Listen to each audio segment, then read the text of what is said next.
안녕하세요. 오늘은 저랑 재진술의 원리, 요 제목을 가지고 이야기를 한번 나누려고 해요. 다소 딱딱하게 들릴지 모르겠지만 앞으로 저희가 학습할 이 다양한 구문에 달린 재진술 문장에 대한 연습, 거기에 기반이 되기 때문에 오늘 좀 꼼꼼하게 한번 같이 학습해 보도록 하겠습니다. 자, 재진술의 원리라고 하는 거. 자, 첫 번째로 재진술이란 정의가 나오고 있네요. 그렇죠? 재진술이란 자, 재진술이란 주어진 문장의 어휘와 그 다음에 구조를 바꾸되 문장의 뜻은 그대로 전달하는 진술 방법을 말합니다. 자, 우리가 이미 익히 알고 있듯이 시험에 나오는 내용일치나 불일치, 추론, 빈칸 문제 또는 요약문 문제, 다양하게 객관식, 주관식으로 활용되는 이러한 문제들은 다 이 재진술을 기반으로 만들어지는 문제예요. 자, 이랬을 때 재진술이 뭘 건드냐? 우선 첫 번째 재진술이란 첫 번째 뭘 건든다? 그렇죠. 어휘를 가지고 만드는 거. 어휘. 그래서 이제 동의어나 반의어를 가지고 만들겠죠. 일반적으로 동의어, 반의어.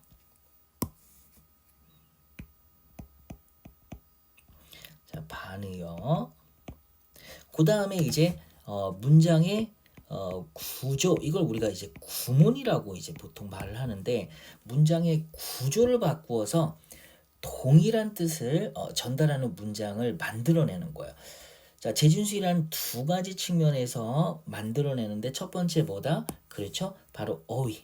두 번째는 구조입니다. 그러면 우리가 상식적으로도 내가 어휘에 대한 학습을 많이 해야 되겠구나. 기본적으로 어휘가 많이 있는 학생이 유리하게 되어 있습니다. 이 언어 공부는 다 기반은 어휘 학습이기 때문에 이 부분 머릿속에 생각해 두시면 돼요.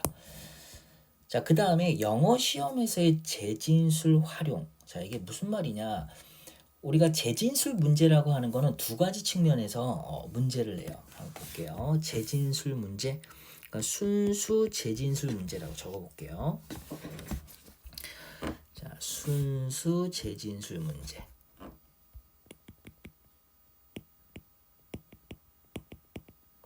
자, 순수 재진술 문제는 크게 두 가지를 고려해야 돼요. 하나는 자, 주어진 문장을 갖다가 바꿀 때 내용의 정확성을 봅니다. 내용의 정확성.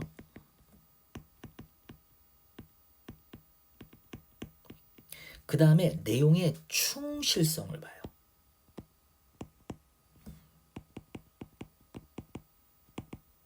자, 이게 무슨 말이냐? 자, 볼게요. 만약에 주어진 문장이 이랬다라고 생각해봐요.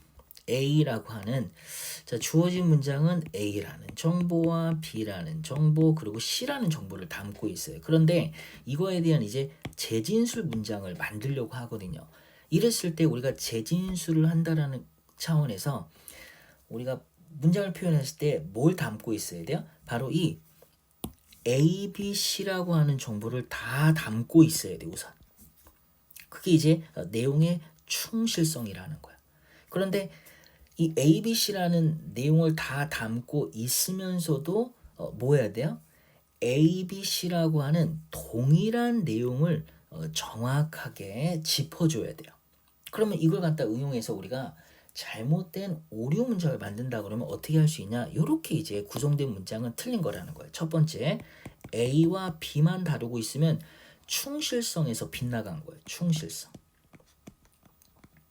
충실성을 갖다가 다 반영하지 못한 거예요. 그 다음에 이렇게 한다고 해볼게요. A와 B가 있는데 D가 T로 나왔어요. 그러면 이제 정확도가 떨어지는 거예요.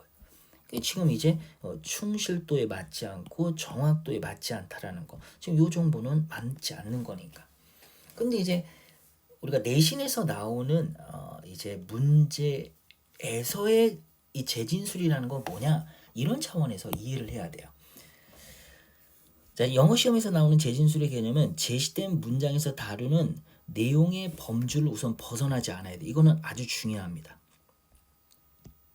이게 이제 충실성이라는 내용이죠. 여기 이제 충실성.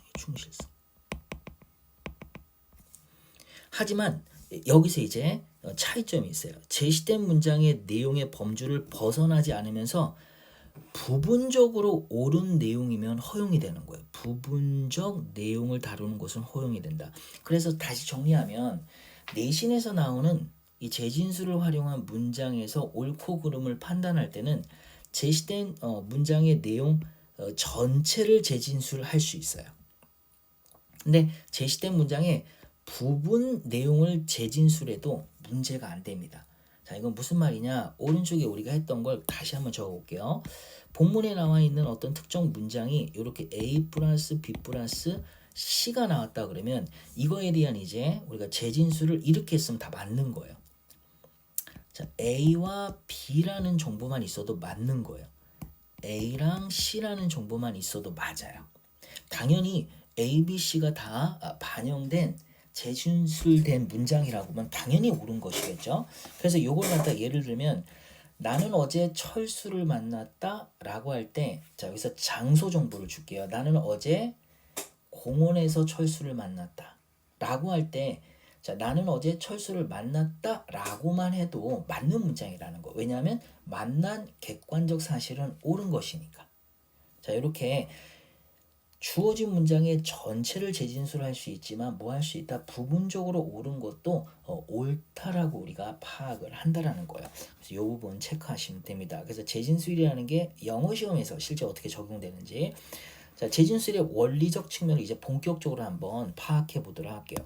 자, 먼저 우리가 재진술에서 활용되는 거 아까 어휘라고 그랬죠. 동의어 활용이에요. 동의어 활용.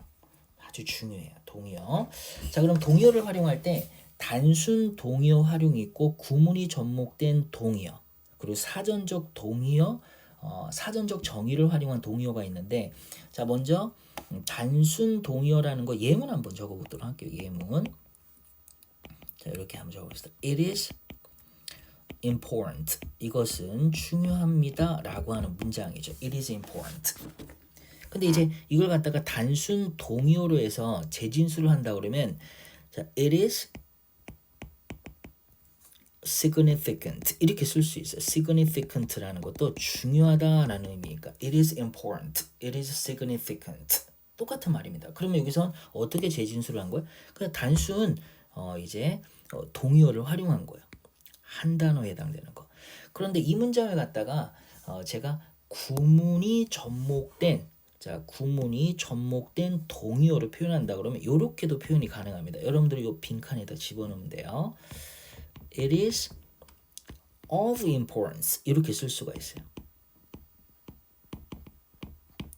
자, 그래서 지금 important라는 단어 있죠. important 이 단어가 이렇게 지금 of랑 importance 이렇게 표현된 거야.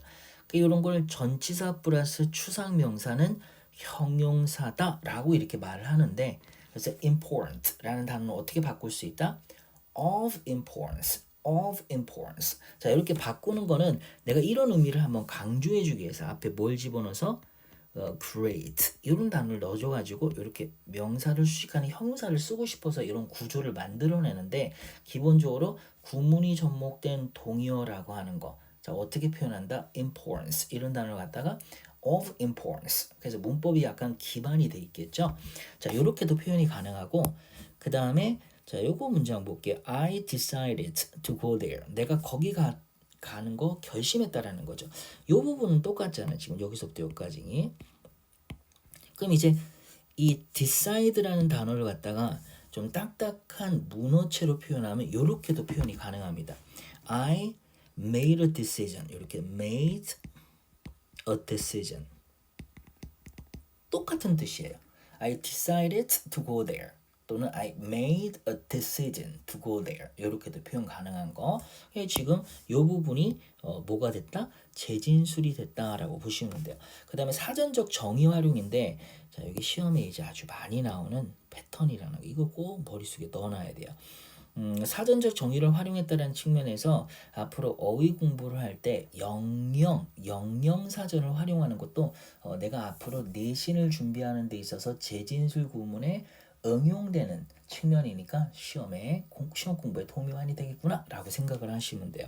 자, 밑에 한번 예문 한번 볼게요. 자, 이 연구는 하면서 시작하는 문장. 자, 이 연구는 자, 뭐뭐 하도록 강요되었습니다. to produce. 만들어내는데 뭘 만들어내냐? 자, 그 연구에 돈을 지원한 사람들에게 유리하도록 하는 결과를 만들어냈다는 거예요. 이제 어떻게 보면 biased, 한쪽으로 치우친 결과를 만들어낸 거죠. 누구에게 유리한? sponsors, 돈을 지불한 사람. 다시 말하면 돈을 지불한 사람들에게 좋은 말을 해주는 그런 결과를 만들어냈다는 거예요. 이렇게 이제 조작이 됐다는 건데 이걸 어떻게 표현하고 있냐? 자, 여기 보도록 할게요. The research was compelled. 자, 여기 밑줄이 있는 거예요. 자, 이 연구는 강요되었습니다. To say good things about. 누구에게 좋은 말을 하도록 그렇게 강요됐다는 거, 이 연구가. 그렇죠? 그거에 돈을 대준 사람. 그럼 이제 여기에 나와 있는 이 sponsors라고 하는 표현이죠. sponsors. It sponsors. 얘를 갖다 이렇게 우리가 영영풀이했다라는 거예요. 그러면 이제 어떻게 표현할 수 있냐? 돈을 지불한 사람, the people who pay for it. 이렇게 말하면 되겠죠. The people who paid for it. paid for it. 자, 돈을 여기서 it이라고 하는 건 당연히 the study에 해당되는 the research 이렇게 들어가는 거죠. 자, 이렇게 우리가 재진술을 할 때쯤 또 뭘 활용했다? 사전적 정의 활용. 시험에 아주 많이 나오니까 이것도 머리에 살짝 넣어두시면 됩니다. 그 다음에 우리가 또 이 재진술을 할 때는 문장의 변환이라는 게 있어요. 우리가 문장이라는 거는 이 단문이라고 하는 문장이 있고 중문이라는 게 있고 그 다음에 요 뒤에 복문이라는 게 있어요. 그 다음에 이제 혼합문이라고 해서 이런 게 이제 섞여져 있는 건데 단문은 한 개의 독립된 절이라고 그러면 주어 동사를 말하는 거예요. 자, 근데 요것도 가능합니다. 이게 어떻게 응용될 수 있냐? 주어가 나온 다음에 이렇게 동사 1, 동사 2 요것도 이제 하나의 절이라고 하는 거예요.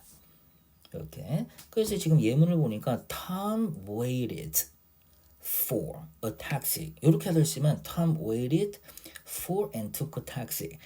그래서 택시를 기다리다 탔다라고 하는 건데 여기 보면 주어가 있고 동사 한 다음에 끝나거나 아니면 동사 1, 그 다음에 동사 2가 있죠. 이렇게도 이제 표현이 가능하다라는 거예요. 이렇게도. 자, 그 다음에 중문이라고 하는 거는 두 개 이상의 독립된 절. 이제 절이 두 개가 있는 거예요. 이렇게 두 개. 두 개가 있는데 뭘로 연결되냐? 여기 나와 있는 등위 접속사로 연결된다라고 하는 거. 그래서 넣어보면 아하, 순접의 관계인 and로 연결되겠구나. 역접인 버도 가능하고 그 다음에 선택의 or 또는 둘 다 아니다라고 하는 no는 앞에 not이 있겠죠. 그 다음에 역접에 또 yes이 있고 자 이후에 for가 있고 그 다음에 결과에 so가 있고 그 다음에 세미콜론이 또 이 앞에 있는 걸 다 표현할 수 있는 세미콜론. 자, 이러한 연결을 해주는 연결사를 중심으로 앞뒤에 절이 하나씩 있으면 자, 그럼 뭐라 그런다? 이런 걸 중문이라고 한다라고 하는 걸 체크해 두시면 됩니다. 그래서 밑에 예문을 보니까 이런 게 나와 있네요. Tom waited for a taxi. 톰이 택시를 기다렸습니다. 그리고 we expected her. 우리는 기대했습니다. 그녀가 to arrive on time. 제때에 도착하기를. 그러면 이건 어떻게 되는 거예요? 톰이 주어고 waited for a taxi 할 때 이거 동사가 하나 있죠. 그리고 이 and가 있네. 그 다음에 다시 주어가 있고 동사가 있는. 자, 이런 건 이제 어떤 문장이다? 중문이다. 등위 접속사로 절과 절이 접목된 이렇게 연결된 중문이다라고 하는 거예요. 자, 복문 같은 경우에는 이제 문법적 사항이 좀 많이 들어가는데 우리가 익히 잘 알고 있는 명사절, 뭐 대절이나 왓절이나 뭐 의문사절 다양한 게 있죠. 그리고 관계대명사라고 하는 거와 관계부사, 이 형용사절, 그 다음에 부사절. 우리가 시간에 부사절, 조건 부사절 이런 말 많이 하잖아요. 나중에 다 저희가 한번 살펴보게 되겠지만 이미 알고 있는 이러한 걸로 연결되어 있는 문장인데 자 이제 보통 명사절, 형용사절, 부사절 이런 걸 종속절이라고 하는 거죠. 그 종속절과 독립된 절로 구성된 문장. 예를 들어서 이런 문장을 말하는 거예요. 자, 주어 동사가 이렇게 있는데 갑자기 여기서 when이라고 하는 시간의 부사절 접속사와 함께 주어 동사가 딸려 있는 거. 이런 거 뭐라 그런다? 복문이라고 한다. 그래서 밑에 예문을 보니까 Tom was waiting for a taxi. 톰이 택시를 기다리고 있었습니다. 뭐 할 때? 이렇게 할 때. When we arrive at the place. 우리가 그 장소에 도달했을 때. 이게 시간의 부사절 이끄는 접속사잖아요. 그 다음에 이제 주어 동사 이렇게 들어가 있는 거죠. 그래서 지금 저희가 살펴본 거, 자, 문장에는 뭐가 있다? 이렇게 단문, 주문, 복문이 있는데, 이러한 단문, 주문, 복문을 갖다가 이렇게 서로 바꿔줄 수가 있다라는 거예요. 전제는 뭐다? 그렇죠? 바로 이제 동일한 의미를 전달함에도 불구하고 이걸 이제 바꿔줄 수 있는 거. 자, 거기에 대한 예문을 한번 보도록 할게요. 자, 복문으로 제시되어 있는데 그걸 우리가 뭘로 하려는 거야? 요 단문으로 바꾸려고 하는 거야. 자, 그래서 너가 만약에 이 길을 따라가면 it will take you to the post office. 자, 이 길은 너를 갖다가 우체국에 데려갈 거예요. 그걸 이제 우리가 어떻게 바꿀 수 있냐? 이렇게 바꿀 수 있죠. 주어를 갖다가 the roads, 이 길이 will take you to the post office. 자, 이렇게 같이 따라 쓰시면 됩니다. 그래서 이 길이 너를 갖다가 포스트 오피스, 우체국에 데려다 줄 거예요. 그래서 우리말로는 어떻게 해석하는 거야? 이 물주구문이라고 해서 이 사람이 아닌 사물이 주어일 때 부사적으로 해석해서 이 길을 따라가면 자, 너가 우체국에 가게 된다라고 하는 거. 자, 지금 살펴본 건 뭐다? 그렇죠. 바로 이 본문을 갖다가 단문으로 바꿨다라는 거예요. 그래서 본문에 학교에서 선생님들이 이런 본문의 내용을 막 설명을 할 때 자, 무슨 생각을 하면 된다? 단문으로도 표현이 가능하겠구나 라는 생각을 하면서 한번 영작도 해보고 하면 실력이 많이 늡니다. 자, 그 다음에 두 문장을 한 문장으로 표현한 변증적 접근이라고 하는데 전혀 어렵지가 않아요. 예를 들어 이렇게 생각을 하시면 됩니다. 자, 본문에 이렇게 나왔어요. A는 B다. 근데 이제 또 뭐가 나오냐? B는 시다 이렇게 나왔어요. 그럼 결국 뭐가 되겠어요? 그렇죠? A는 시다가 되는 거죠. A는 시다 이런 식으로. 그래서 본문에 나와 있는 정보는 이거밖에 없는데 우리가 거기서 이제 이런 A는 시다라는 추론을 해야 되는데 이런 거 이제 변증적 접근이라는데 말이 어려워서 그렇지 여러분들 내용을 보면 충분히 알 수가 있습니다. 이런 식으로 재진술이 된다라고 하는 걸 눈으로 익히시면 돼요. 그 다음에 저희가 이제 엄청나게 많이 연습할 내용이 바로 이 구문의 활용입니다. 자, 문장의 형식 변화라고 하는 거는 각 문장은 1형식부터 5형식 이렇게 형식이 있잖아요. 그 형식을 갖다가 바꾸는데 내용은 똑같아요. 이런 거 이제 합니다. 그래서 문장의 형식 변화, 그 다음에 조동사를 활용할 수 있고 그 다음에 태 변화를 통해서 동일한 문장이지만 살짝 바뀐 문장으로 만들 수 있다라는 거예요. 구와 절의 변환. 자, 요거 같은 경우는 앞에서 우리가 이 복문을 갖다가 이 단문으로 바꿀 때 여기에 나와 있는 이 내용은 절이죠, 절. 이 부사절 접속사. 그 다음에 이제 주절이란 게 나왔는데 이렇게 복문을 갖다가 단문으로 바꿀 때 우리가 뭐 구를 갖다가 이제 절을 갖다가 구로 바꾸는 여기 응용된다라고 생각을 하시면 돼요. 그리고 부정사와 관계사는 서로 의미적으로 연계성이 많기 때문에 바꿔서 표현이 가능합니다. 그 다음에 분사와 관계사도 같은 맥락이고 비교급을 활용해서 재진술을 많이 하고 접속사 당연히 활용합니다. 그리고 부정 표현의 활용이라는 거 우리가 긍정의 문장을 부정 표현을 활용하여 재진술할 수 있다라고 하는 거.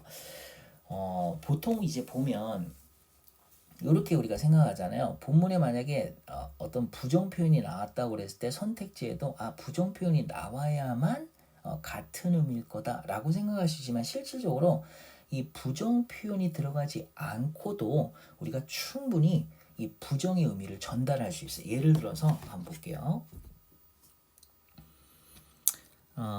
비가 와서 because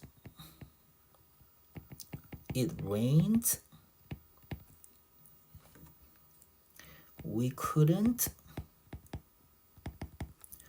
go to the concert. 우리가 콘서트에 갈 수 없었습니다. 라는 문장이 있다고 할게요. 여기서는 지금 뭐가 들어있어요? 여기 부정 표현이 들어있잖아요. We couldn't go to the concert. 근데 이제 이 문장을 갖다가 요건 또 이제 뭐가 되는 거예요? 복문이 되는 거죠. 복문을 제가 단문으로 바꾸는데 자 이때 not을 쓰지 않아 보도록 할게요. 그럼 이렇게 하면 되죠. The rain prevented us from going to the concert.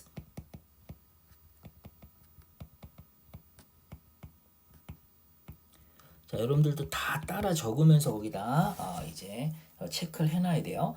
여기서 보면 우리가 제시된 본문의 문장을 보니까 because it rained, 비가 내렸기 때문에 we couldn't go to the concert 라는 not이 들어가 있는데 지금 이걸 단문으로 바꿀 때 어떻게 된 거예요? prevent A from B라고 하는 이 구문을 활용했잖아요.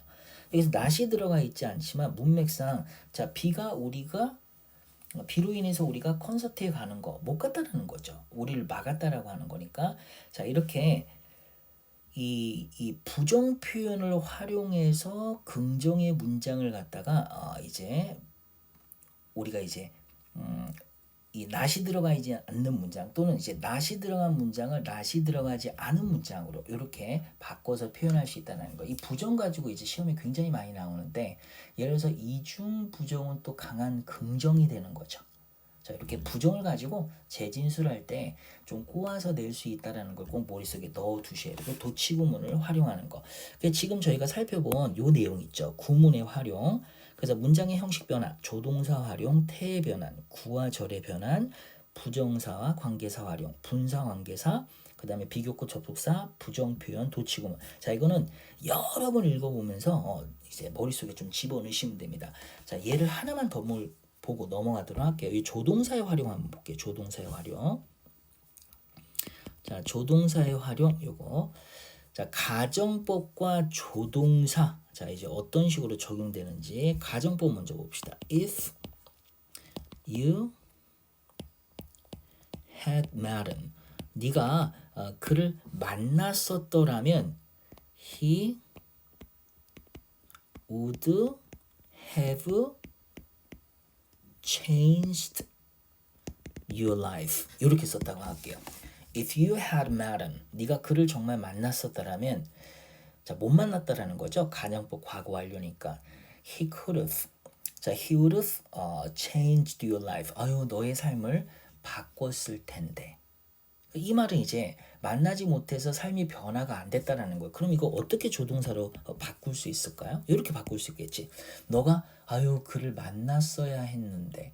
그러면 you should have met him. 이렇게 바꿀 수 있잖아.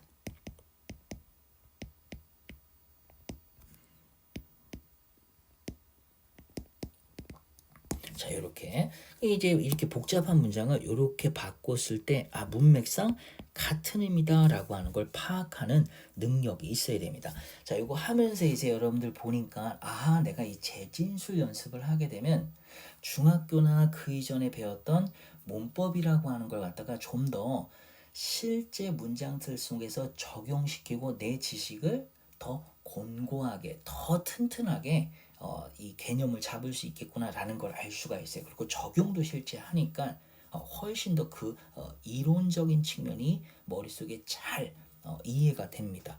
이거 꼭 기억을 해두시면 돼요. 여러 번 읽어보고 구문에 활용해서 1번부터 10번까지 반복적으로 읽은 다음에 머릿속에 넣어두시면 나중에 저희가 실제 이거 하나하나 다 꺼집어내서 연습을 할 거거든요. 그때 이해가 훨씬 빠릅니다. 자, 그 다음에 요 4번에 나오는 문맥적 의미에 초점을 둔 재진술. 자, 이거는 일반적으로 이 오류문 작성 방법에 많이 써요. 오류문. 그러니까 우리가 선택지 중에 그런 게 있잖아요. 틀린 거 골라라라고 했을 때 어떤 특정 틀린 문장이 어떻게 만들어지는지. 자, 우선 반의어 관계를 활용해서 오류문을 당연히 만들 수가 있겠죠. 자, 그래서 이것도 어디의 측면에서 이해한다? 이거는 어휘 측면에서 이해를 하면 되겠다. 그 다음에 극단적 표현은 일반적으로 답이 안 된다는 거죠. 그래서 극단적 표현에서 잘 나오는 게 이런 부사 표현이죠. always, 그 다음에 never 이런 거 우리가 빈도부사라고 하는 거, 그 다음에 all이나 아니면 must 이런 표현도 이제 나왔을 때 본문에 언급되지 않으면 다 오류문이라는 거 생각하시면 됩니다. 그 다음에 이 중의적 표현을 활용한 오류문 작성인데 이게 좀 많이 중요해요. 우리가 중의적 표현이라고 하는 거를 가지고 만들어낸 오류문의 종류는 어휘의 중의성이 있어요. 어휘의 중의성. 예를 한번 봅시다. 저 아주머니의 퉁퉁한 배를 보아라 라고 할 때 이 배라고 하는 건 두 가지로 해석되는 거죠. 그렇죠? 바다 위에 떠다니는 배가 있고 그 다음에 뭐가 있어요? 우리가 먹을 수 있는 배가 있고 그 다음에 이제 사람의 신체에 해당되는 배가 있죠. 그러면 저 아주머니의 퉁퉁한 배를 보아라 라고 하면 저 아주머니가 이제 소유하고 있는 바다 위의 배가 될 수도 있고 아주머니의 신체의 배가 될 수도 있고 그 다음에 아주머니가 현재 가지고 있는 먹음직스러운 배일 수도 있는 거. 자, 어휘가 가지는 중의성 때문에 다양한 해석이 가능할 수가 있죠. 이때 이제 본문에 어떤 의미로 쓰였는지 그게 이제 중요할 거예요. 그 다음에 구조적 중의성이라고 하는 건데 자, 이때 어휘를 가지고 구조적 중의성은 어떻게 되는 겁니까? 라고 하는 거 볼게요. 밑에 예문을 보면 나는 만들었다. 특별한 창문을 만들었는데 첫 번째 그 집을 위한 창문이죠. 자, 그리고는 뒤에 뭐가 나왔냐면 관계대명사가 이렇게 나왔어요. 관계대명사. Which is sturdy. sturdy라고 하는 거 아주 튼튼한인데 그러면 이때 튼튼한 집을 위한 특별한 창문일 수도 있지만 이 집을 위한 튼튼한 창문일 수도 있는 거예요. 그래서 집 자체의 어떤 특징으로 튼튼함을 설명한 건지 아니면 이 튼튼한 이제 창문을 직접적으로 언급하는지 약간 구조상 이렇게 애매한 문장이 된다는 거예요. 그래서 이 수식어를 활용을 한 이 중의적 문장이라고 하는 거는 바로 구조적 차원에서 이해하는 거다. 그래서 수식어나 접속어에 의해서 중의성이 나타나는 문장이라고 생각하시면 됩니다. 그 다음에 부정어의 초점에 따른 대상의 중의성이 나오는데 예를 들어서 예문을 볼게요. I didn't hit him with a stick. 나는 그를 치지 않았다. 스틱으로 치지 않았다라는 거죠. 그럼 두 가지 의미가 있어요.